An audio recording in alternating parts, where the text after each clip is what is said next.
how do you get people to start making the shift in their thinking? hmm Well, I do start with some education on Hmm. talking about the power of our mind to influence our physical body. So I talk about the placebo effect. I talk about Yeah.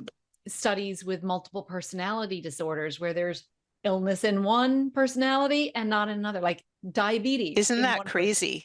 It Like, I seems know I've read crazy. those in actual science journals, right? You I just go, know. how is this possible? Yeah. Yeah. And I talk about, for example, phantom pain or phantom Hmm. limb pain, where someone's had a limb Yeah. removed, no limb there, yet they are feeling the pain.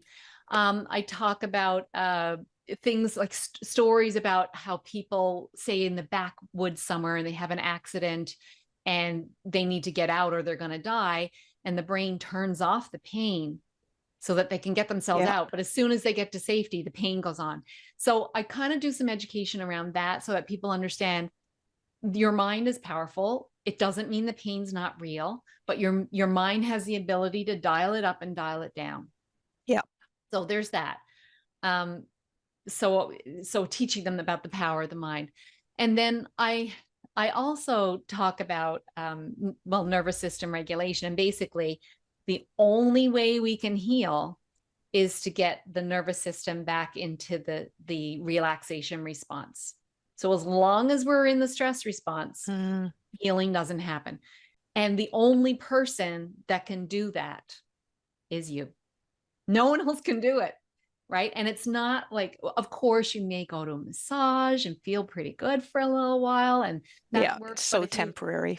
right, it's so Yeah. temporary. So it's really cultivating an awareness of what are your predominant kind of thoughts. What are you thinking most of the time? Because it's not what you do once in a while, it's what you're doing most of the time that's going to affect the nervous system, and then begin to downregulate that pain.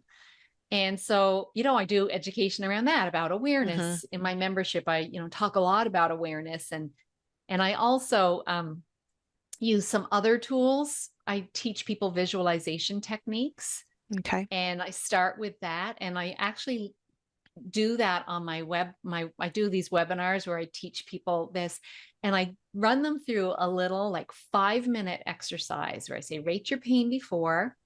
I Hmm. lead them through a visualization. What's something you would love to do that you aren't doing now, but you would love to do it. And so I take them Okay. there, bring in all the senses, and then I get them to feel the feeling in their body and use the breath to kind of amplify that feeling, teach their body what it feels like to have that experience, even though they can't have the experience right now.